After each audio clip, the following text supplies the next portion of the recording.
My rookie mistake, I used to actually like go on Twitter and search my name. You know what I'm saying? Let's probably talk about it. Let me see how bad it is. You know, I feel like Maxx is 110% all the time. He just doesn't stop. I mean, this man, like, it's taking like 70% speed reps in a walkthrough. Like, you're set to your spot, your opponent, he's just, you're like, bro, what are we doing? Like 5 years. I just want to get a Pro Bowl or All-Pro somewhere in there. I don't know what year is going to come. Obviously, it's like a far-fetched. It is. Like, I'm not saying that's going to reach. I'm not saying it's unattainable, but that's just the goal I have.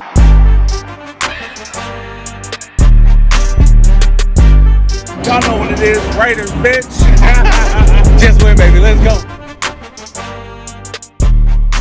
Yo, what is good, Raider Nation? It's your boy, Simone Raider. And Uso, Mr. Fitz. Y'all know what it is. Raiders, bitch. And welcome back to another episode of the Us Nation podcast. And today we have a very special guest. Our guest is going on to his 5th year in the NFL, was a former 3rd-round pick in 2018, played for the Oakland and now our Las Vegas Raiders offensive tackle, Brandon Parker, man. How you doing, man? It's blessed to be here. Thank y'all for having me, bro. No, thank you for taking time out. Appreciate it. Taking time out of your day just to come and join us and just talk with us and whatnot. But, man, how's everything going, man? How's everything, with football, being here in Vegas, man? It's nice, man. It's, me and my wife, it's not Oakland, bro. Yeah. Y'all know. I was going to ask you those questions. You already know how Oakland is, bro. The soul is there, you know what I'm saying? Yeah. I feel like the heart is here, but the soul is in Oakland. But we love it, man. It's 3rd year, it's hot, but, in the summer isn't hot, you know what I'm saying? So, but it's, the stadiums are nice and all that, man, but I just miss the Bay, that's all. I'm already knowing. I mean, we talked about it too,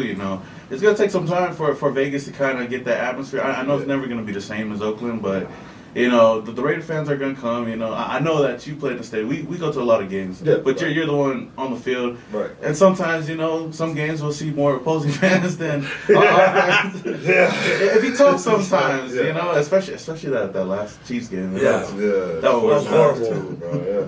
Well, you already know the 49ers are going to travel. That's the Battle of the Bays, but I just didn't think they would take us over like that. Like, and that's, besides them, I want to say the Bears in 21, they took over the stadium too. There's a lot of Chicagoans around here. That's like you said. Niner weekend too. I mean, I was hurt last year. I wasn't there. But everybody came out to the facility talking about like how many fans were there. Yeah. You're always gonna have to battle that. So we really just got to do our part and win. So more of our fans feel like they have to, pay to show up. Because if not, they're gonna travel anyway. Because it's Vegas. So So we really got to do our part in keeping you guys wanting to come. And I know a lot of fans complain about that, but we said that the difference between here and Oakland is Vegas is a vacation destination. Exactly. Like if my team wasn't here, if the Raiders weren't here, I would want to come and see a game here in Vegas and just watch the team. Yeah. I want to get a little bit, into your background and whatnot. But the NFL draft just came and gone just a couple of weeks ago. Right. And you were a part of the 2018 draft, and 3rd round. I think that was Miller's year, right? Yeah. So I just wanted to get to know how your draft story was, being drafted in the 3rd round. It was good, coming from HBCU. I went for the A&T, obviously. Small school guy, you really never know how this stuff goes unless you're like, Titus Howard, or you're a 1st-round guy, or Cody Mounts. I mean, there's small school guys that get picked high all the time, but for me, like I had been hearing rumors about 3rd, 4th, maybe even sneaking in the late 1st, but it's just rumors, so you don't know till you know. So I'm watching the draft. I see Colton get drafted first, so I had an interview with them at the Combine, the top 4. I'm like, well, they already got a tackle. I'm not going to Oakland. And I see McGlinchey got taken. I'm like, well, they were interested too. I'm not going there. Then the phone rings, and surely enough, it's Oakland. So I was obviously blessed to get drafted. I was excited, but I'm like, I did not think they were going to get a tackle again, but it is. Yeah, it is what it is. Yeah. You know what I'm saying? So hey, I'm glad they've taken me. It hasn't been the best career for me, obviously. I've had my really good moments, but downs like everybody else's. But, I've continued to grow, gotten better this year as, coming back and, hopefully got a much better year this year. And you're still with the team, man. Yeah. I know it's not easy to be a player. You get your ups and your downs. But coming into the league, you actually got to play with some veterans too, huh? Like Donald Penn. And I don't know if Richie was still here at that time. 2019 he was, yeah. 2018 I came in, it was still a little bit left of that 2016 O-line everybody loves. It was who was it from? Obviously Colton was at left, Donald Penn was still here, Gabe Jackson, Colette Johnson-Melly, Rod Hudson, Jonathan Feliciano, some other guys here like Justin Murray, TJ Clemens, a lot of other veterans, Ian Silverman coming to the room, Denver Kirkland. We had, guys that were really, welcoming and kind of showed us the ropes, but we definitely had much more of a veteran room when I first got here. So I know we touched on this a little bit out the gate, but you know, you got to play for Oakland and you got to play for Vegas. I know last year you were out. Yeah. But what's the difference that you see, you know, from Oakland to Vegas? It's hard to put it in words. I like I was telling you, like I said in the beginning, it's the soul, bro. Like, you know, we all know Oakland wasn't the best stadium. Yeah. You know, we know it was due for a new stadium. I was hoping they would have built one there so we could stay, but you know, it's the fans and the tradition that made that stadium. You know, like y'all, they were hostile. They loved us. Good, bad, ugly. They loved us. You know, the baseball stadium, that was our signature thing. It started as a player to play on, but it was our thing. You know, like it was. It's hard to describe. Me and my wife just fell in love with the people because y'all rock with us heavy. You know, we started really kind of figure out the good spots in the Bay to hang out, and everybody was just so welcoming, man. Like there was just a lot of good general people there. You know what I'm saying? And I'm not saying Vegas don't have that as well, but the way y'all rock with like the Raiders back in Oakland, you just can't duplicate that. Man. Yeah, you can't. It's a whole different vibe. Yeah, you already know, and it's. I guess we're gonna have to deal with that from now on. You know, you got a lot of hotels buying up tickets, and people just wanting to go just because it's the game or just because they're in town. They have money, so they're gonna go. So it's hard to find, you know, the OG Raider fans that didn't miss a game in Oakland. Yeah, you know? So and they'll come eventually, like you said. But it's just that's what I feel like we're missing. Is there a game that stands out to you the most? Like one of your favorite memories, at least so far? As bad of a year as our rookie year was. It was a ugly year. Me and Colton were struggling, boy. But our first, I would say one of my favorite games is definitely probably the Steelers when we beat them at the. I don't know if they were just as bad as we were that year, or if they were better. We just, you know, been struggling in the Coliseum. We all know that, but I just remember that last drive and that last minute touchdown, the stadium going crazy. And mine was on like the third game we won, but it just felt good. Like I felt part of something, you know. No, it always feels good to beat the Steelers, man. I got a lot of family. I don't know, you got a lot of family too. Oh, me too. Yeah, so anytime we could beat them, man. So them and the Niners for me. Yep. And then also the Chargers playoff game too. Going to that. No, okay, that was. I know it's coming up. I know it's coming up. But yeah, that one's probably. I think that's probably number one. The Steelers are number two. That's number one. 2021. That environment was just insane, bro. Yeah. So we did talk with we had a talk with Hank yesterday and went on his show. But we talked about the 2021 season, how crazy it was. Like, you know, from beginning to end, and just to still end up in the playoffs is crazy. But shout out to this guy. He had me come out to that Charger game that we're talking about. Oh my gosh. That was a great game. That was probably the closest we ever got to in that college. Like, the vibe was different. It was loud, quiet at the right times. Yeah. That was an epic game right there. Yeah, I think it was a night game too. So it was. They switched it. It was supposed to be like a 1 o'clock game, but they put it to prime time. Yeah, they did. So it was. That you know, it was all dark. You had the smoke coming out. Y'all were electric, bro. The fans made that game. Like every play that y'all were. That felt like a playoff game, bro. It was. It felt like a Super Bowl. You know. But yeah, we were there. And we were right there in the black hole. You know, it's not really the black, but we were right up there and. Man, all the ups and downs, the roller coaster ride that we had to go through in that game against the Chargers, especially a AFC West rival. Yeah. And even if we both were tied, we both would have went into the playoffs. But we got to take that. We got to take that. No, you got to send them home. Yeah, with all the talking they've been doing, man, and the way we just went out that season, I think it was like a storybook ending. I always say it should be a 38 for 30. You know, ESPN 30 for that season. At least. If we had far-fetched now. If we have won the Super Bowl that year, you best believe they're going to make a 30-19 because some of the stuff that went wrong, and we still found a way to get in the playoffs. And a lot of people, say we barely got in. Okay, we barely got in, but we still got in. Yeah, you know, so considering what all we went through with the rug situation, losing our head coach early in the season, having to win 4 straight just to get in the dang thing. Like, come on, bro, it was. What it was is very remarkable, you know. Yeah. Well, how was that experience going through? Like hearing about the whole Jon Gruden thing, and then the Henry Ruggs thing, you know, and then still having to play the rest of the season. That whole thing was weird because before he was pretty straightforward. Before he kind of told us like, hey man, there's some stuff that's probably gonna come up because he was kind of downplaying it. Like he's like, stuff's probably gonna come up. I said some things back then. I apologize for it. I'm sorry. Yeah. He didn't tell us, how bad it was going to be or how bad it was going to blow. Yeah. The first thing came out about him saying some dude had the rubber lip thing. So we're like, okay, it's blunt, but oh well. Then the rest of the stuff came out. We're like, oh shoot. So I'm out dinner with my family. Like that, literally, the team meeting was at 2 or 3 that day. I'm at dinner at 6, and then I get the ESPN ticket that he's been fired. I'm like, oh gosh. So, I'm like, oh shoot, this is serious. So obviously we have a team meeting on Wednesday. Versace's going to take over, and we just have to keep rolling. That was not too long after the Chicago Bears game. It was right because I had just started for that game. Had to fight Khalil Mack for my life. But, that was y'all know him well. I'm pretty sure. No, yeah, yeah, he's special. That was my first time playing him, so I was like, oh, okay, he's for real. Yeah. But but it was right after that because we're like, oh shoot, we just took an L. We started out strongly. I think we were 3-1. Yeah, 3-0. 3-0 last season. Yeah, and we lost that game. And lost that one, and we got fired, and it's one here and there, but it was a lot. And speaking of Rich Bisaccia, it's crazy how a guy that never had head coaching experience got a team together to it felt like the team was playing for him, Yeah. And just going on that run into the playoffs, no one really counted us in to go into the playoffs. And we were playing some tough teams going, the Colts when Jonathan Taylor kind of balled out that season, and then we had to play the Browns, and then I forgot the other teams, but Browns.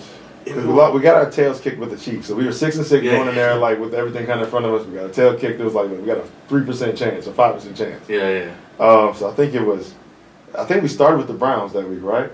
Yeah, I think so. And the Colts were next to last. Then it was the Chargers. Who was that fourth game? Miami? No, it was somebody. But they were Yeah. respectable. Was my point. I think it was the NFC because all 3 of those are AFC, so it had to be someone on the other side. It might have been the Broncos, matter of fact. Yeah, it was the Broncos. We started with the Broncos, right? Yeah, we beat the Browns. Oh, because the Browns got postponed. The COVID thing. Yeah, it was the Browns, Broncos, Colts, Chargers. Yeah, Yeah. So once we all knew kind of it was a slim chance. We're like, all right, look, we just win one at a time. We make it work. So we won the first one. Like, okay, we still got 3 to go. But you can't look at it. You got 3. Just next one. Yeah. We beat the Browns. We're like, okay, 2 left. We got this. And you beat the Colts. Like, come on, we can't lose. The Colts one was a surprise. I didn't think that we was gonna pull it out, but we did. I was like, we got a chance now. We really got a chance. I just remember everybody kind of the doubt went kind of here, and then you seen the hope just go up. Everybody kind of got behind this, and we're like, no, we got this. It's the Chargers. Not saying not respectable, but we got this. It's a division opponent. We come too far to lose now. Oh yeah, that's what made it so much sweeter, And the crazy thing is, going into the playoffs, we were 1 play away from beating the Bengals. Yeah. That game could have went anywhere, and the Bengals ended up going to the Super Bowl. Yeah. I don't know how far we would have went, but I was like, it was so close. We would have probably got to the Chiefs and had to come to an ultimatum. I still, obviously, I'm with us. We would have beat them, hopefully. But that would have been, that's like the mental block we would have had. If we would have beat the Chiefs, we would have won the Super Bowl. Because they're like the Achilles heel that year. We just couldn't seem to find a way to beat them, So, but we did beat them in Kansas City that year. 2021. It was 20. No, oh, it was 2020. 2020. We got that's where he took the victory lap around there. So you did. So did that actually happen? It did, yeah. So we won. We won. We're on the bus. We're leaving Arrowhead or that whole complex, and I don't know if Gruden came on our bus or somebody told us, but it's like we just all of a sudden start driving around the circle, like the whole thing. Like, what are we doing? And then come to find out, it's like, he wanted to take a victory lap around the stadium. We gotta act like we've been here before, obviously it's a monumental thing to beat them, but it's like, come on, it's a bit extra. And that was a good year too. We didn't make the playoffs, but 9-7 wasn't 8-8 wasn't a bad year. The 2020. Oh yeah, the 2020. 8-8, yeah. So that was monumental. I think that's the first time Derek Carr beat the Chiefs in Arrowhead. It was because he beat them in 2016, right at the Coliseum, the Monday night game. At Coliseum. That was the last time we beat them, right? I think was that the game when we were it was 0 seconds on the clock? The buzzer. Yeah, that was the last one. That's a lot of fans. But that was in Oakland, though. Yeah. He never did it in Arrowhead. Arrowhead's always a tough place to play in and stuff like that. Even if it wasn't a rivalry, it's still hard to play there. It's kind of like Buffalo. You just got to bring your A game, because we go there this year too, apparently. So, actually, the schedule's about to release soon. Let's waiting for it. So speaking of the schedule, they actually announced one game at least. The Christmas Day game is against the Chiefs, man. At KC. So That's gonna be fun. Oh man, it's gonna be. Hopefully, it's a great Christmas for us. That's what I'm gonna say. Hopefully, we don't. I saw that one for Christmas. One victory on them. Man, I like that though, man. I always tell my teammates today, like I feel like the colder it is, the more hostile it is. Like, you play up there in October or whatever, it's still kind of cold because it's Kansas, but like it's not the same as playing in December. If you beat them in their house when it's cold and potentially, some postseason implications on it, come on, man. Like you can't ask for better than that. Well, we'll see for the real deal this year, especially in Kansas City, Christmas Day, AFC West, right? And as good as the Chiefs have been for the past many years, it don't matter what the record is, it's always going to be record out the window. Completely out the window. No, so I mean, I'm excited for that. I know that the NFL announced that there's going to be a Black Friday game. Yeah, that should be given to us. I feel like it should be the Raiders. I told somebody it's probably going to be us. Like that screams Raiders. Black Friday. How the Cowboys and Lions have Thanksgiving, I think Black Friday should be Raiders. They're going to probably give it to us. Like. I'm just kind of glad we don't have an overseas game, personally. I know. Well, man, those rumors going around that we're playing in London against Buffalo, but I heard it's not true. But it's still rumors. We don't know. Oh, so you don't like traveling to like the overseas game? It's a lot. Huh? It's not that I don't like. I did enjoy playing in Tottenham. It was a new stadium that year, and we stayed in the Grove, which is a much better location. Like my rookie year, we got there and stayed right by the Wembley Stadium. Yeah. Like 2 or 3 days before we played, so our clock was off on game day. Like the one we got stumped by the Seahawks, like we were fighting demons trying to play them, man. Like, bro, we did not do that whole travel situation right. But the next year, Gruden learned. It was like, okay, we're gonna fly right after the Colts, stay there the whole week. Your body will get adjusted. Like we had to stay up. Like when you got there, the key was you could not take a nap. Like you had to force yourself to stay up to get used to that time. So we did like a walkthrough / pool workout. Got in there. And eventually you could go to sleep like regular, but then I felt way better playing. Like I felt like my body was used to that London time.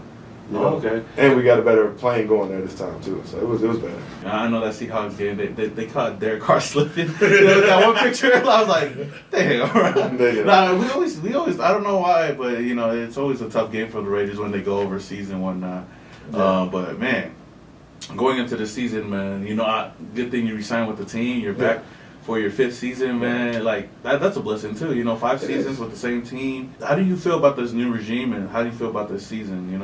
I feel good. I think I'm just as frustrated as most of us fans that we lost the way we lost, and these close game fashions, because it's the little details that we didn't execute right. We trust the coaches what they call. That's that. You can't control what they call. You got to execute it. Just little things here and there that we just could not overcome. So. I feel like they kind of brought the right people in to try to help us out. The draft class was huge. I feel like they're going to come in and make impacts that they needed to. You got to trust the guys upstairs that they've done their homework on these guys. They're going to come in and just hit the scene. It may not be always who we wanted to draft. We know who we wanted to draft. And I love the first pick. Tyree, he's a dog. He's going to get here and help us out. But everybody has their visionary first picks. That's just everybody's couch GMs per se. But I feel like we get everybody in here, get them used to the system. You got to let them kind of figure out how we work, and we're going to run with it. Did you have a guy that you were looking for in the first round?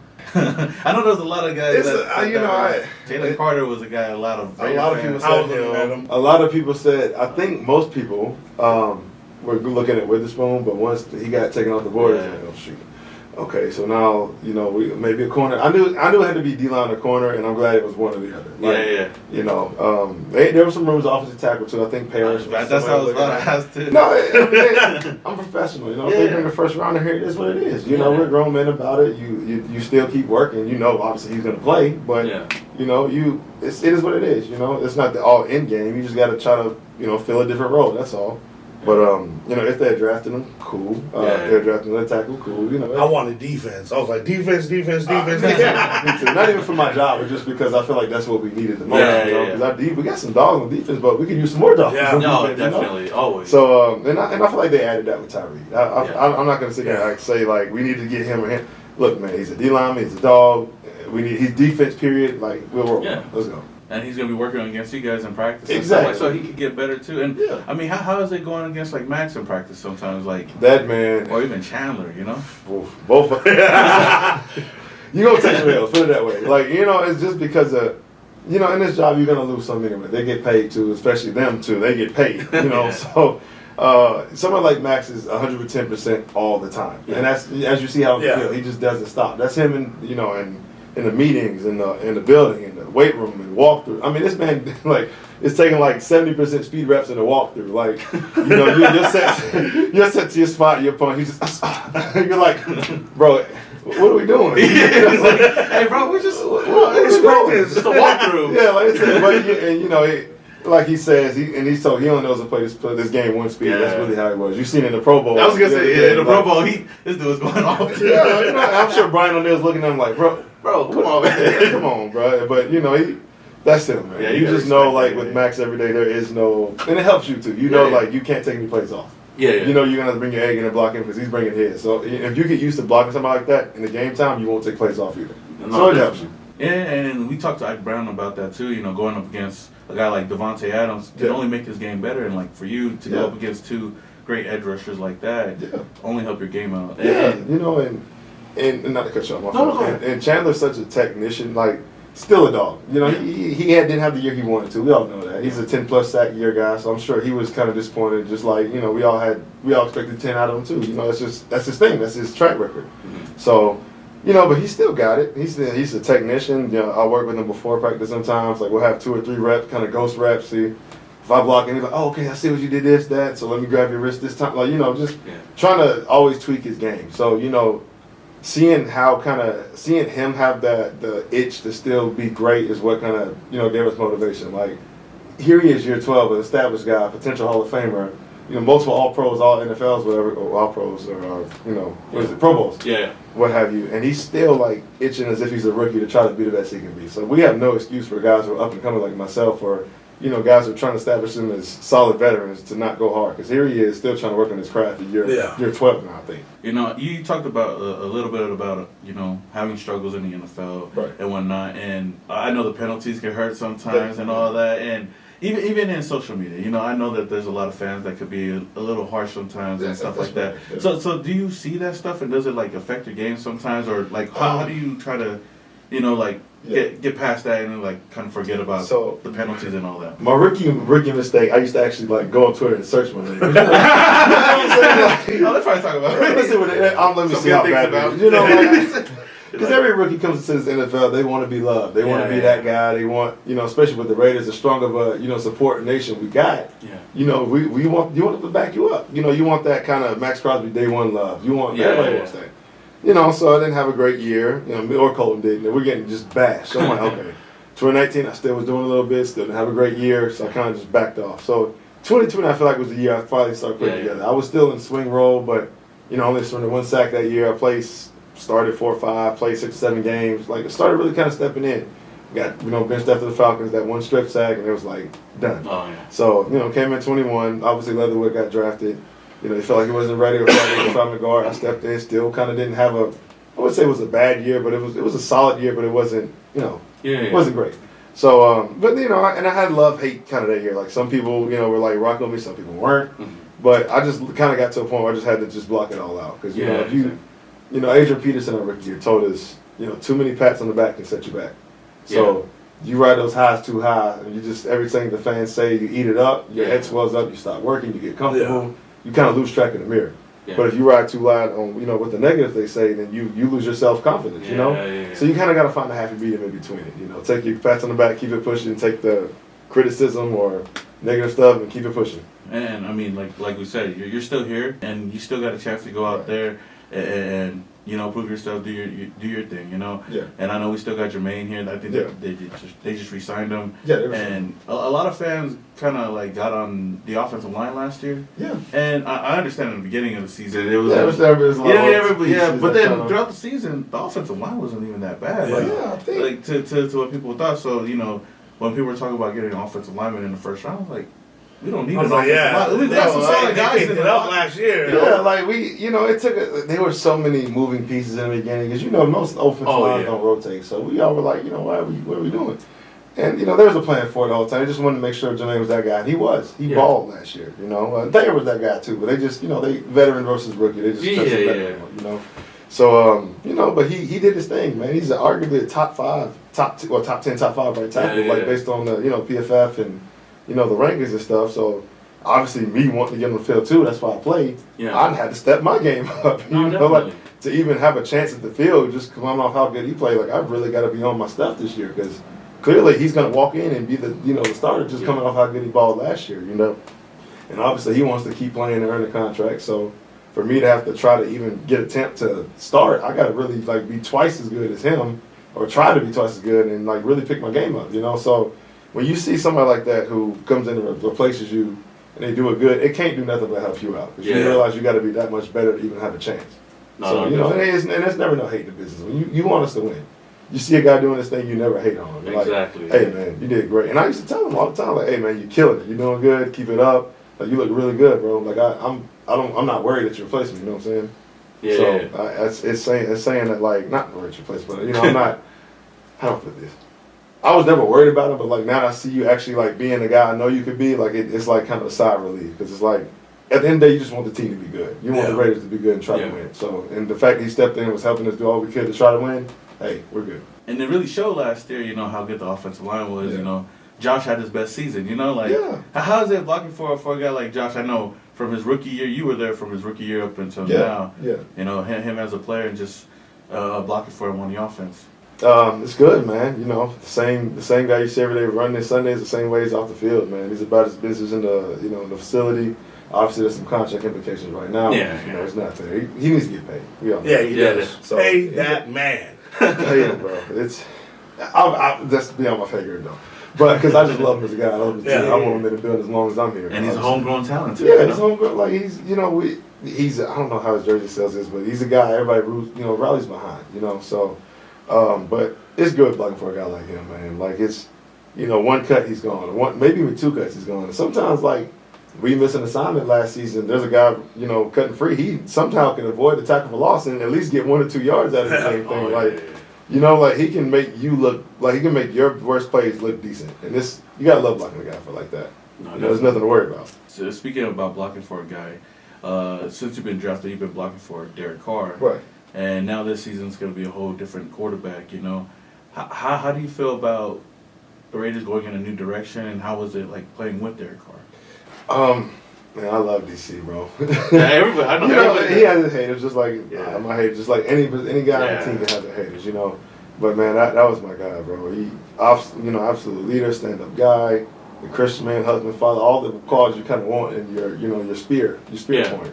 But unfortunately, it's a business, and I guess they made a business decision that they felt was best for the team, and and as an NFL player, you're not always going to agree with what decision they make up top. Mm-hmm. Your job is still to come in and block to the best of your ability. Yep. Still come in and work hard. You kind of have to turn out your emotional side and put your kind of your business face on. Like, I'm gonna miss him, and I hope he does well in the Saints. It'd be nice to play him in the Super Bowl. That'd be crazy. Obviously, I want to win, but it'd be a great storyline to play back here, and the Raiders or the Saints. But Vegas. That'd be a great storyline. But and you just kind of gotta turn your emotions off, bro. And the new guy, Jimmy G, I love him to death. He's a winner. It's our job to keep him healthy. Like I know your body's your body, but we got to do our job to keep him healthy. That's really what it is. We keep him upright. He's going to make us good. He's a winner. So, DC was a winner. He didn't win as much as we wanted to, but he was a winner. Yeah. So, and I know it might be tough to go from one system to another. Constantly changing coaches and whatnot. But I think it's what it was. I think Josh and I probably was like, okay, let's. It probably was a little bit of button heads. They're both kind of strong, and they're grown men. First of all, second of all, they're both kind of strong-headed guys. Like. DC wants to win just as bad as anybody in the building. Right? Josh wants to win as bad as anybody in the building. So you got two guys like that who might have different ideas of what it looks like to win. Sometimes they ain't gonna see eye to eye, And it's not like they were arguing all the time, but I think sometimes they just butted heads like any grown man would. So it could have led to his demise. I don't know, but I'm just I miss him, but unfortunately in the business I have to move on and get ready to win for our team. Yeah, exactly. I don't know if you did see behind the scenes or not, but did Derek have like freedom in the offense, or was it like he has to stick to the play? And I wasn't there long enough with my arm situation to kind of get the first hand look. I feel like he had pretty good free reign over the offense. At times I feel like he kind of wanted to maybe do things a certain way, but obviously out of respect for the coaches and the establishment, he probably did it the coach's way. didn't always work that way, or if he tried to do it his way, maybe it didn't work that way either. But I can't say if they seen eye to eye all the time, just because I wasn't in the building. You know, I feel like they did, but I wasn't in the building enough. I just wanted to ask you. No, curious. You know, we all kind of curious of what led to his, his demise from the Raiders. Because we all wanted him to, well, myself, I wanted him to stay Raider. I can't speak for everybody. You know how it is. You got Raiders everywhere. But, I just hope he does well, man. That's all. Good. You said you just signed Foster too. Yeah, they did $12 million. They guaranteed. I know. I mean, great for Foster, man, coming back and stuff like that. With the whole situation, he didn't know what was gonna go on, but he gets to reunite with Derek in New Orleans. He gets to go back to Louisiana. Yeah, it's Louisiana. I think went to school like LSU. And then you got Dennis Allen over there, and Jonathan Abram went over there. Brian Edwards too. Yeah, so Brian Edwards, Kamar still there, right? Yeah, Kamar's still there. Yeah. So he's got the weapons and he's got the defense. Michael Thomas is over there. That rookie last year. Chris Olave. Olave's good. He got some weapons. Yeah. I mean, he got weapons. We have weapons over here too. He got I mean, well, he had the weapons here too, but he's got weapons again. So and now he's the defense. They got a really good defense too. We have a good defense too, but they got obviously Cam Jordan, but Davenport left, DeMario. I feel like they Honey Badger still, right? Honey Badger. Hoping not leaving anybody out that needs to leave out. Yeah, like 5 or 6. Well, counting 1 or 2 more that we're not probably counting for. 5 or 6 dogs right there. So he's got the defense. I still got love for him, man. I talk about it all the time. I mean, there was times where we cheer for him. Sometimes we were kind of like pissed off, during games. Like we have our emotions, but hey, I still gonna support him. I got love for him. I hope he succeeds over there. Yeah. Unless he's playing us, then I hope he loses. Has his worst game. Respectfully. Yeah, he's still a guy, but not when it's us, bro. Always gotta go for the Raiders, man. Yeah. He got a lot of undeserved hate, man. But when you're paid the money he is, you're in the position he is, you're probably always gonna get more of the blame than you should. It's the business. Any quarterback's probably gonna absorb about 80% of the blame. And I think that 2016 season kind of was a blessing and a curse for him, because a lot of people seen how great he was, doing everything, but then everybody was expecting that every single year. Was high. It was high. So it wasn't like a slow transition, but this dude went from rookie to dang, he could be an MVP. Yeah. And after that, he wasn't really the same. It took about 2 or 3 years, and I say the closest he got to that point was probably 21. I don't know if he was on a mission that year. It could have been contract. I don't know. Yeah. But either way, he was you could tell he was on his stuff that year. And that was when he grew his hair. Yeah, I was gonna say he grew his hair. Yeah, he grew his hair. Had the sleeve. He was on a different mission. Oh man, I was really hoping for the best that season, but it is what it is, man. And everybody, I seen some posts out there having them in the Jesus hair. I don't know if you see that. That's funny, bro. But he's good, man. He's good in the same. We wish him, all the love and all the positivity until it's versus us. That's all. Now, you said you had got hats from Darkside? Yeah. Like I was saying earlier, that's my cousin Canute. Shout out Canute, man. Sure. Darkside clothing brand. Yes, sir. So how did you link up with Canute then? Man, so I follow quite a few. I follow you guys, obviously, and the Raider.Nation. Yeah, for sure. But I guess because of my algorithm on IG, I seen it. I just happened to see it one day. I think I followed Darkside just because he's a good fan as well. Followed him, and he started posting these hats. And I think it wasn't that one or that one. It was the black one that had the dark side, and it said Darkside Raiders, but it looks like the LA Raiders. Oh yeah. I need that hat, so I got that one, and I got the cream and black OG Raiders. The first one to drop, got that one. And then even people around the building man, where you get these hats from? They're kind of retro. They fire. Told him, and hopefully I got him some more business. He makes some hats. No. Yeah, and obviously there's trademark issues, but he does such a good job of doing that without crossing the line. You gotta support this dude, bro. Yeah, he be teetering on the line sometimes. You were a little too close to it. I don't know if we can say Raiders, bro, but no. Either way, the stuff he makes, the one he's got on his head, it's a shame. Yeah. You gotta rock with him.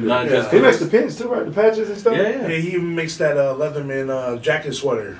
Yeah, it's hard, man. He's got some dope stuff out there. And because we seen you rocking it one time, I think before a game and whatnot. I think it was 21. Oh shoot, that's the Usos hat, I rock with him heavy, man. He's a good dude.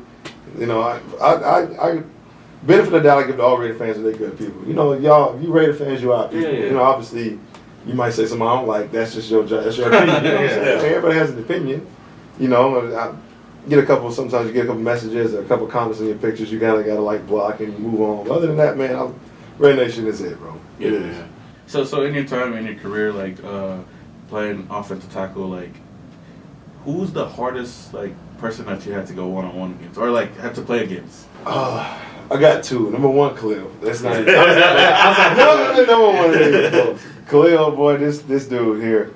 I've never seen a combination of speed and power like that in all of my playing career. Like, cause he's older now. And sometimes he just doesn't give you that full bull. You know, like sometimes it's just kind of like, all right, let me just get to this play. Yeah. Third and long, his butt is coming, and you know it. Yeah. So he's elite. Like he obviously a Hall of Fame. We all know that he's elite. And then number two. Actually, if you follow me or see me play, probably Melvin Ingram. He's just there's few people like I call him my nemesis just because I'm 6'8", he's 6'1".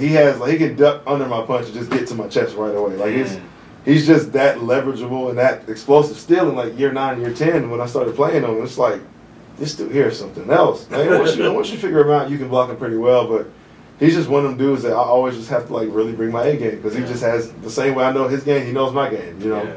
So, man, I had all the respect for him in the world. He's a North Carolina guy, too. So, you know, I got nothing but respect for him. But he's just one of the ones that he always just gives me a little bit of trouble. And he does it with no gloves. Yeah, no gloves. Like, I don't know. The same thing with the fingers. Like, the swag is no swag dude you've ever seen play. Like, he's not like, you know, all pretty. He just got tape and nothing on his arm and a towel and will whoop you. like, you know, like, he's I'm not going to like give trouble because a lot of it's tall attackers trouble. He's just really good at ducking our punches. You know, he's short and powerful. So if he gets under you, it's over. There's nothing you can do, you know. And speaking of Khalil, man, you got drafted the year he got traded. Because I was like, man, I would imagine those training camps, like your rookie year going up against them, you know. That probably would have prepared you. They would have got me right, though. They would have, because, even in year 4, I had some troubles with them. So, rookie year, when I didn't have the strength or the experience, it would have been a little ugly, some of them reps. But it wouldn't do nothing to make you stronger, you know. And, I remember coming in there from that draft, and I thought, oh, good, I got to do Khalil go against him. Like, right before I got there, he was traded. It was like, was he traded during? It might have been during the draft or something. Or was it was in the offseason before the draft. Right before the draft. Right before the draft. It was right before the draft. Right before the draft, because the next year we had like all those 3 picks in 2019 and 2 in 2020. So we got like a slew of picks for him. But I think he was due to get paid like what 21 or 22 or something that year after coming off. Yeah, he was supposed to be getting ready to be the highest paid, but I guess Gruden at the time thought instead of making him the highest paid, maybe we can use that money to kind of divvy up to get some help that he felt like we needed. So he made a decision that he thought was right. I honestly wish he would have stayed because it could have helped me a lot. And Colton out in our careers to get kind of developed that much faster. But it is what it is. So I know you come in the league. You were under Tom Cable, right? Yeah. And then now Carmen Bricillo. Yeah. Like how's it playing for both of those guys? They're both.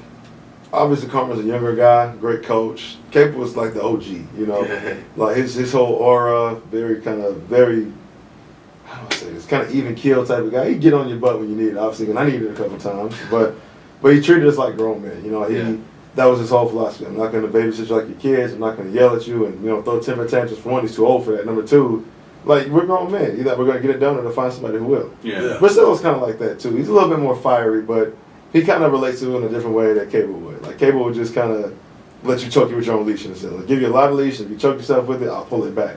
Carmen's kind of like a much more energetic, kind of on your butt type of guy. Knows his stuff. Obviously, he's a little younger in the game, so he's, developing with this, and as we've kind of figured it out too. But he's a good guy as well. Great coach. And I like the fact that you constantly, like, say, you had your struggles in the NFL and whatnot. Like, at least it takes someone to own up to. No, The sad part about the criticism, sometimes they was right. The sad part about the criticism, sometimes they was right. I did get my tail kicked that game. Even Hall of Famers, they just have their days. I'm not a Hall of Famer by any means, but I'm saying like in this business, you're gonna have your days. So I would like have a going streak. Like even last 2021, I have 2 or 3 games, no sack, maybe penalty, a false start, hold, something like that. Something like that. It hurt the team, but it was a pretty decent game. Then you have that one game where I would just just had a bad day in office, and it's like they are on my head. And it's like, okay, they are coming, boy. Your PFF grade is like a 50 or 60 or something. Yeah. So not only they see that, then they're coming at you about the play you got beat. Yeah. It's what we all signed up for, man. You can't take criticism. You don't need to play anything. Exactly. And I don't mean you always got to listen to everything they say, but we know, we know the business we're in. We're under a constant scope. What we say, how we walk, how we talk, how you act, especially how you play. So you can't take criticism. You're in the wrong business. You know? And we all know that now. And now that I'm kind of year 6 going in here, like I'm a veteran, I understand. Like if you do wrong, they're gonna come in your head.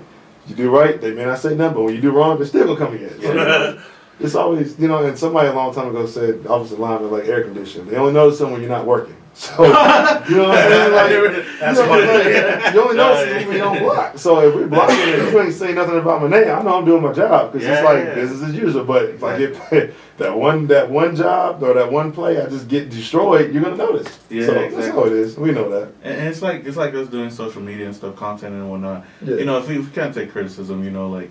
Doing the wrong thing. I know he gets a lot of criticism. I get a lot of criticism. I don't know. I don't ever go on like YouTube or anything and say I know everything. I just speak on a fan's perspective and whatnot, and how I see the game. And there's a lot of people that agree, a lot of people that disagree. But we just move on and do our thing. It's like that for any Raiders page. Raider.Scout on Instagram. I follow him as well. Scout. That's Raider.Scout. Tristan, good guy, man. Follow him, and they on his head about stuff. He's just giving his honest opinion and the information that he knows. And they be, they belligerent sometimes. So they just be chopping at him. I'm like, good gosh. And he fires back, but he knows that comes with the business. You don't have people who don't agree, bro. Yeah, that's why sometimes when I do like mock drafts, like back in the day, I would do it, and I know everybody's gonna get it. Say, "Oh, what the hell? Why would you get that?" I would just tell everybody, like, "Let me know how bad my mock draft was," because I know there's gonna be a lot of people are gonna be criticizing it. Yeah, that's why you say straight. Look, this is my keyword, my mock draft. You can draft my list. This is my list. And that's kind of and even in playing, like this is. A lot of people may not agree that I'm still here. We could have got this guy, guy, or.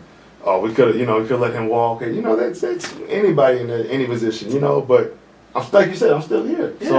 Obviously, I know my flaws. I've worked my butt off to correct the flaws while I'm hurt. So I'm doing everything I can to be the best player I can be. And if it's still not up to par, then at least I'll know. Like I've given my all. At this point, I've given everything I got. If I get cut, it is what it is. But I'm not leaving no stone unturned. So that's just the attitude I had to take. So with that said, man. Do you have a goal for yourself, this season or even in your career? Man, they say your goals are supposed to scare yourself, bro. But I just really, no, I'm really like, if your goals are reachable, they're not the right goals. So I've always, my only goal, I have, this is year 6. I plan 10 is obviously the optimum, for most of the line, 10 years is the goal. So if I get to 10, so I got, counting shit, about 5 years. I just want to get a Pro Bowl or All Pro somewhere in there. I don't know what year is going to come. Obviously, it's like a far-fetched, it is. I'm not saying that's going to reach. I'm not saying it's unattainable, but that's just the goal I have. You don't play this to not be the best you can at your position. So, I know, obviously there's some goals, you got to earn a starting job. And you got to be consistent. It's 0 to no sacks, 0 to minimal sacks the whole season. That's the goal. Then you got to, 80% run blocking efficiency. Higher PFF grade, because that gets you the fans on the board.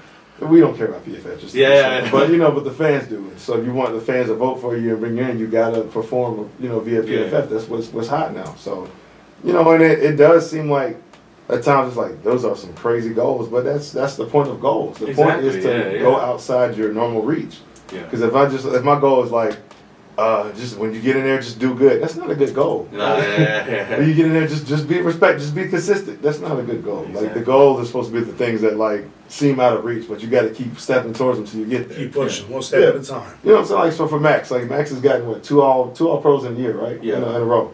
His goal is to be defensive player of the year, and even then, his goal is probably still to be Hall of Fame. So his goals for him are reachable, or they may seem out of reach for some, because everybody loves Maxx, but for some he might have some haters, or some people might not think he's as good as he is. That's anybody in this league. So my point is for him, he still has to keep climbing to get to his goals. He's got all pro. Yes, he's got a Pro Bowl. To some, that's where they want to stop. But for him, he keeps looking up. So for all of us, the goal is to keep looking up as we climb. That's exactly. Because if you stay comfortable with where you're at, exactly, you never grow and stuff like that. You have one good year in this NFL, you start smelling yourself, you'll be on the bench. Yeah. It's just that you have to keep working that hard. And I know like example, Maxx coming into this league, he didn't really have any expectations, and being drafted. It was all on Cleveland, to come out there. Obviously, things didn't really work out, but he's doing his thing somewhere else. Yeah. He's back in the Bay. Good for him. Oh yeah, back in the Bay. Right in the Bay, 30 minutes down the road. So I know. And I'm sure that probably put a chip on Max's shoulder anyway, because he was kind of overlooked anyway, because Cleve was the guy, supposed to be the guy. And they had combined 16, 17 sacks that year. So they had 6. Their first year, 2019, because I think Maxx had 10. Cleve had 6 or 7, right? I think so. There's somewhere around. But the duo was they were promising, So, and just I think Trent even said this from day one. When day one, you could tell Maxx was going to do something special. Mm-hmm. He was such an unorthodox guy, Obviously, he's got some mass to him now, but when he first got drafted, he was long, kind of awkward, unpredictable, but just a unstoppable motor. And his work, you can see day one, the way he stepped in.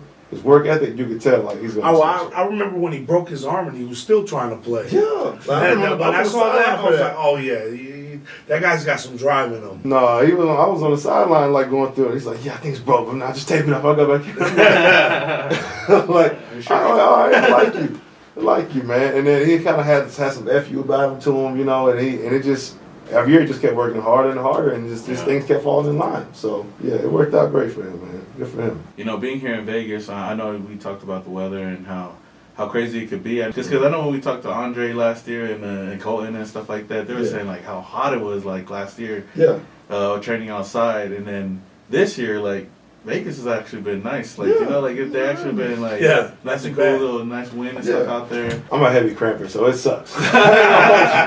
Not even mentally, heat is the heat, bro. It ain't going Once you step out there, you feel that first singe. You good, bro. Yeah. That's what sometimes I literally go walk out the building, bro. Some days just to be funny, just all right, and, just to kind of get you mentally ready. It's hot. Okay, let's go. Yeah. Let's play football.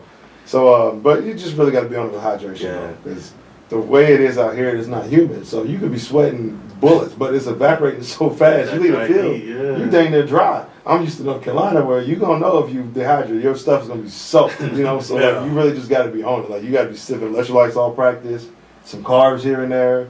You got to hydrate the night before for practice the next day. You really just got to be on it with your water and intake. That's all. Because we were wondering why don't they have you guys in the training facility inside? I think last year's more of the whole mental testing. The Patriots, they stone, you know what I'm saying? They come to the Belichick system. Everything's a test. So we wouldn't go out to practice till 10 o'clock, but by then here, in Vegas, it's already 100. So ain't nothing worse than you getting taped and you just look at the TV and you see the temperature is 103. You're like, oh shit. So we practice at 10 to 12. So by the time you get to 12, it's good 105, 106. But they just like to see how you push through it. I know you're a big family man and whatnot. Yeah. How do you balance the family time with football? Because for me, doing content, and I just had a daughter too. So, congratulations, bro. Yeah, thanks, man. It's tough, trying to deal with both things. But for you, football and family, how do you balance that both out, especially during the season? You just gotta you just gotta set aside time for them, man. Lee Smith, you guys know Lee Smith. Yeah, a long time ago told me when I first got married, no kids involved. He was I think he's a father of 3 or 4, big family. He's like, man, however bad your day is in the building, as soon as you go home, walk in, greet your wife, kiss your wife, make sure your kids know number one, that she's your queen. Yeah. They need to see you, push come to shove, they need to see you embracing her, loving her, so mama, so they know that's mama, I got mama day in, day out, good and bad, and ugly, I got mama. So number one. Then number two, with the kids, I feel like I can have an absolute day. They could have called me everything but a child of God in the building, everything. So, I'm driving. I got 15 minutes to get my head straight, kind of leave it behind me. By the time I walk through that door, I need to have my head clear. The same way I just gave myself to my teammates and the staff. Give it to your family. Give it to your family. So obviously my baby girl's gonna be excited to see. As soon as you walk in, Daddy, or my son, he don't talk, but he just you can see he's somehow emotional and he's excited. So. But you just gotta really just get the same thing you give to them in bed. You gotta give to them at home. You gotta set a time. If baby girl want to read a book, I gotta read a book.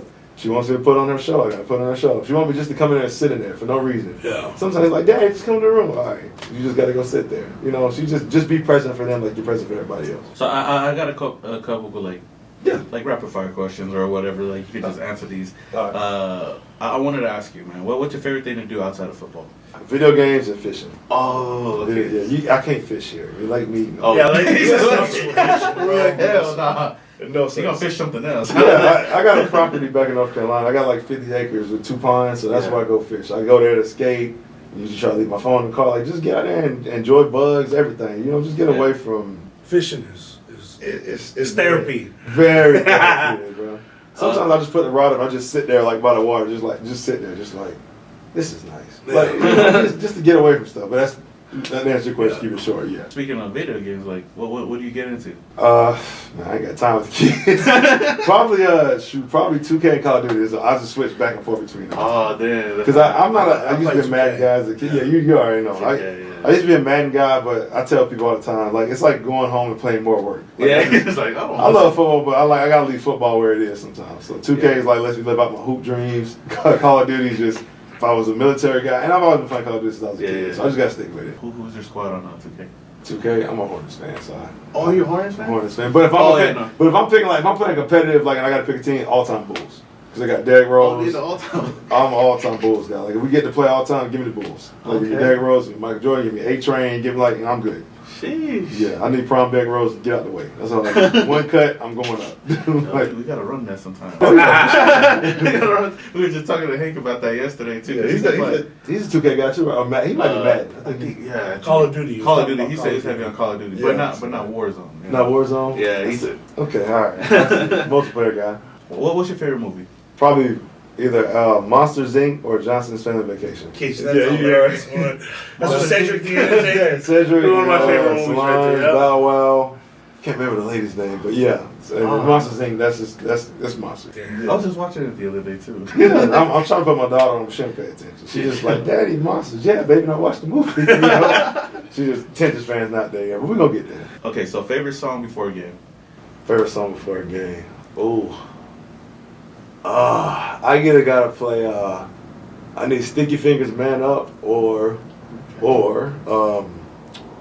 what's that gospel song? Never I think it's More Than I Can Bear by Kirk Franklin. Like I believe it or not, like every time I'm walking down the tunnel, like, you know, we all go out like 2 hours before and do your routine or hour and a half. I always got the gospel on. Like, but right before it's time to come out, I switch it off, like get ready to hit somebody in the mouth. Like might not be the most Christian thing. But like, I know exactly. I just gotta get ready to hit somebody in the mouth. That's my job. You know? Nah, I mess with Kirk Franklin. Too heavy, man. Him, and then I don't know if you know like Lecrae and them like that. Lecrae, Andy Mineo, man. You got it, like, cause I like to never lose sight of the fact that I'm blessed to still be here, even though because everybody has those games you don't want to play, like your knee hurts or you just woke up wrong that day, like, man, I don't really feel like going to play today. Like don't let nobody lie and say they want to play every week, because the NFL nobody wants to play every week. But you got to remind yourself that you're still blessed to be here, and it just goes away. Who was your favorite player growing up? Right, which NFL, right? Yeah, NFL. And then we could do all time, I guess. I thought it was a D-line back then. So Warren Sapp was probably my favorite player growing up. Like D-line. Raider too. Yeah, O-line. Yeah, exactly. So, you know, I had become a Raider fan for a little bit. And O-line, either Walter Jones or I used to like the Bricillo Ferguson a lot too, just because he was a similar build to me. Like big long guy, kind of, you know, athletic guy. So I followed him a lot when I was growing up too. If you could switch positions, what would it be? D-line? D-end. It'd be nice to get the glory sometimes, to get the to get your jersey worn and stuff like that, because nobody's wearing an O-lineman's jersey unless it's your family or your wife. So it'd be nice to be on the side and get some praise one time, you know. But believe it or not, I have our whole O-line's jersey. So I appreciate it. I have everybody on our O-line jersey. I should have. I appreciate it. I'm a collector, so I have all your guys. Everybody on the team last year, I have everybody's jersey. Oh man, that's what's up, bro. Yeah, I would have definitely signed it for you. I have it signed too. I got it on what was that site? Pristine Auction. There you go. So yeah, no, I definitely had to. You'll be at the games. I'll see you. Yeah, we're at all the games. Yeah, I'll see you. I'll sign it for you one day, man, if you got it. But yeah, D-line for sure. D-end. D tackle can not super D in. Yeah. So. You know, like growing up, like, cause I just started following football like in 04 or something like that. Yeah. I never seen how important like offensive line was, like, cause I was like, Yeah. you know, drafting offensive line, like, oh, it's not a sexy position, you know. No, it's not the. But then But it's like guard. I think it was one year, was it Carson Palmer or I think it was Derek Carr's early years, like.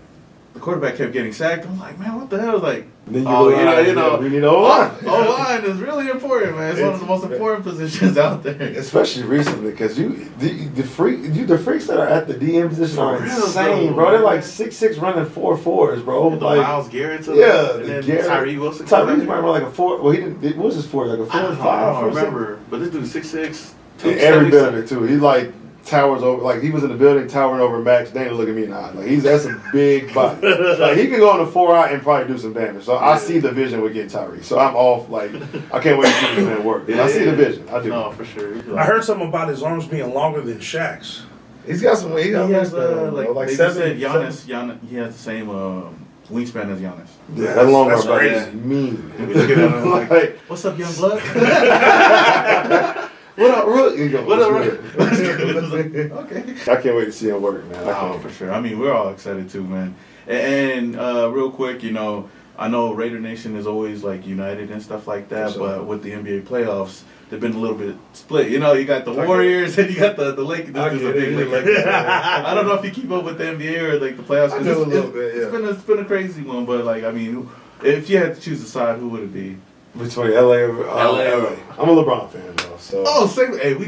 I'm a Hey, yo, LeBron fan. Hank Like, just said wherever that. he goes, I'm a fan. I'm a big LeBron fan too. I'm a Laker fan, so Okay, so yeah, I get it. Yeah, I grew up. I got to see the three-peat with Shaq and Kobe. You know, Oh, yeah, so that yeah, was some you got crazy it. times from 2015. You know, when Kobe won the Yeah. game with Paul Gasol. He had I'm a like Laker the fan all No my Man life. squad, right? Yeah. Yeah, I was just mad that he went to the Lakers because I said, man, because I was sticking up for him when you know Kobe. Who's better, Kobe, LeBron? It was always that, you know, those debates at For school. me, and it stuff. will always be Kobe. Yeah, for You me, know- it's LeBron. But it, you know, you can go on. And on.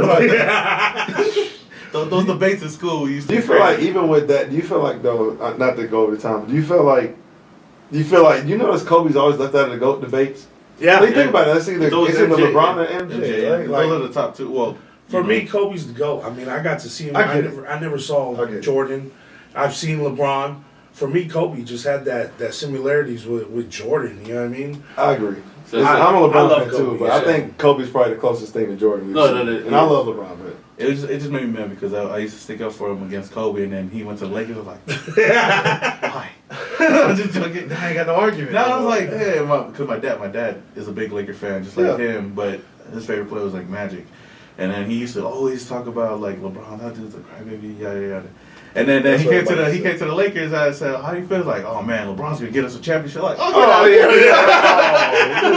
yeah. Look at all of a sudden, man. No, No, that was the biggest knock on him. Like, it was Kobe was the dog or the Mamba, and he was the crybaby. yeah. Well, he's the king now, you know. So.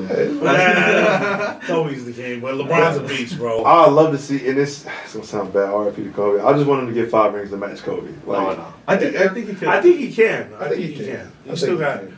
I think this year, if we close out the Warriors, I mean, I feel like we're gonna go all the way. That's not me. That's gonna stop. Yeah. I think the Warriors probably got the best chance. Yeah. Because who's the other team in the West? The Nuggets. Right? Nuggets, yeah. That's gonna be Suns. no. Nuggets, Suns. I Well, still yeah. think we can take out the Nuggets. We got AD for Jokic though, so I Yeah. mean, That's true. you know, so you. So I'm excited, man. We just gotta close out the freaking Warriors, man. Last night I was Different, hoping. Last night it didn't happen. I was Different, like, bro. all right, bring it back to LA. Let's close this out, You man. better They're close gonna do it. it You better close it in LA. You don't close it. Yeah, so Everybody went back to my post. You know, the post I've been doing. They're like, hey, what about them Warriors? I was like, get out of here. no. Okay, so last question.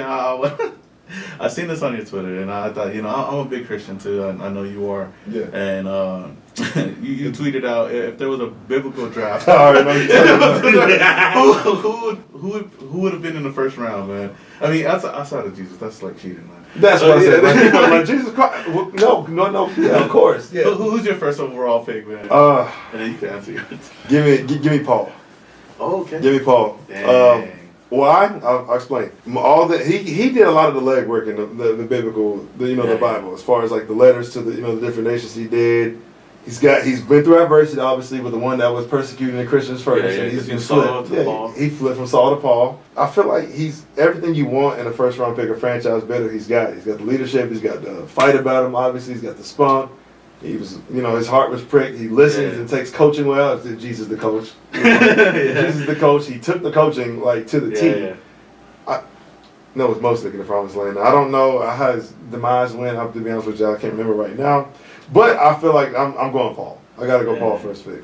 Well, who would you go with? John Smith? I would have to go with Joseph Smith. I'm Joseph Smith? I'm LDS. So, when I changed my life because I have a background, the church saved me. So the LDS church saved me. And, Joseph Smith and that whole scene was a big part of my change and my recovery in life. So, yeah, Joseph Smith for me. Yeah. I think I had to go Samson, bro. Just don't cut his hair. It would be good.